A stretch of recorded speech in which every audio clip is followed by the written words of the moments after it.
विपक्ष के लोग एक बार फिर चिंतित नजर आ रहे हैं। राहुल गांधी और विपक्ष के लोग हर मुद्दे पर विरोध के स्वर बुलंद करने लगते हैं। लेकिन अब ऐसी बात बाहर आई है जिसे जानकर आप दर्शक चौंक जाएंगे।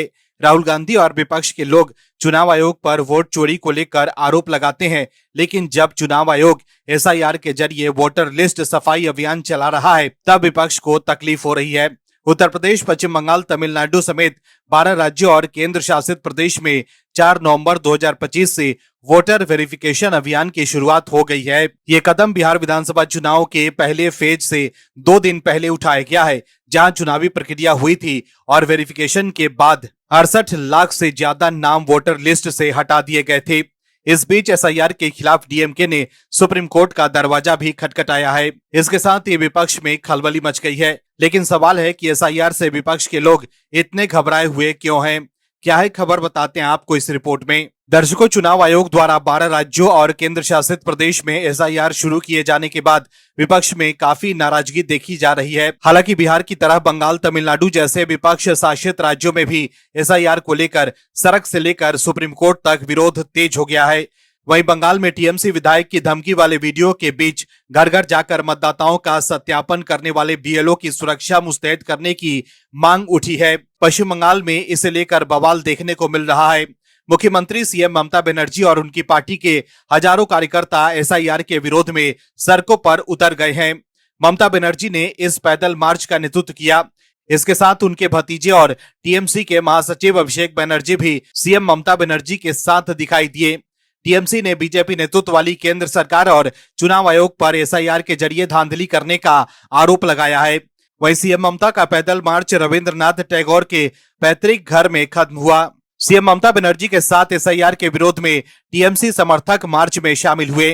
वहीं उनके समर्थकों के हाथों में कई तरह के झंडे दिखे, जिन पर तरह तरह के नारे लिखे गए थे। कुछ नारे केंद्र सरकार के खिलाफ थे तो कुछ चुनाव आयोग के खिलाफ। वहीं टीएमसी की इस रैली पर पश्चिम बंगाल के नेता प्रतिपक्ष और बीजेपी विधायक शुभेंदु अधिकारी ने कहा है कि ये कोई राजनीतिक कार्यक्रम नहीं है, ये खाला ममता बनर्जी के नेतृत्व में एक जमात कार्यक्रम है। इसमें एक विशिष्ट समुदाय ने भाग लिया। टीएमसी और ममता बनर्जी बांग्लादेशी मुसलमानों की रक्षा के लिए काम कर रही है। वहीं बंगाल के साथ ही तमिलनाडु में भी एसआईआर को लेकर विरोध तेज हो गए हैं।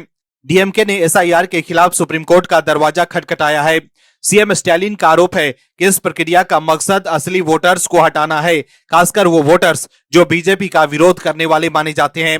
राज्य में होने वाले विधानसभा चुनाव से पहले उनको हटाने की साजिश चल रही है। वहीं एसआईआर शुरू होने के साथ ही घुसपैठियों में दहशत का माहौल है।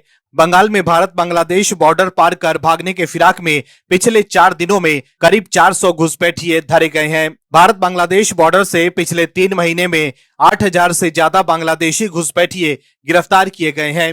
वहीं पश्चिम बंगाल में एसआईआर शुरू होने के साथ ही नेताओं की बयानबाजी भी तेज हो गई है। टीएमसी के वरिष्ठ सांसद कल्याण बनर्जी ने बीजेपी के नेताओं शुभेंदु अधिकारी और सुकांत मजूमदार को खुली चुनौती दी है।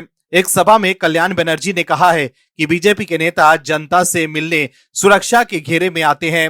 अगर सच में जनता से जुड़े हैं तो बिना सीआईएसएफ की सुरक्षा के दान कुनी आकर दिखाएं, हम उन्हें बाहर देख लेंगे, तब देखेंगे कि वे लौट कर जा पाते हैं या नहीं। असल में बनर्जी का यह बयान विधानसभा में विपक्ष के नेता शुभेंदु अधिकारी और केंद्रीय मंत्री सुकांत मजूमदार को निशाना बनाते हुए सामने आया है। वहीं एसआईआर के दूसरे चरण की घोषणा पर कांग्रेस ने भी सवाल उठाए हैं। कुल मिलाकर देखें तो एसआईआर से विपक्ष के लोग काफी तिलमिलाए हुए हैं। बिहार में भी एसआईआर शुरू होने के बाद विपक्ष के लोग सुप्रीम कोर्ट गए थे, लेकिन सुप्रीम कोर्ट में उनकी दाल नहीं गली। Bureau report, OMH news. आप दर्शकों से विनम्र निवेदन है कि चैनल को सब्सक्राइब जरूर करें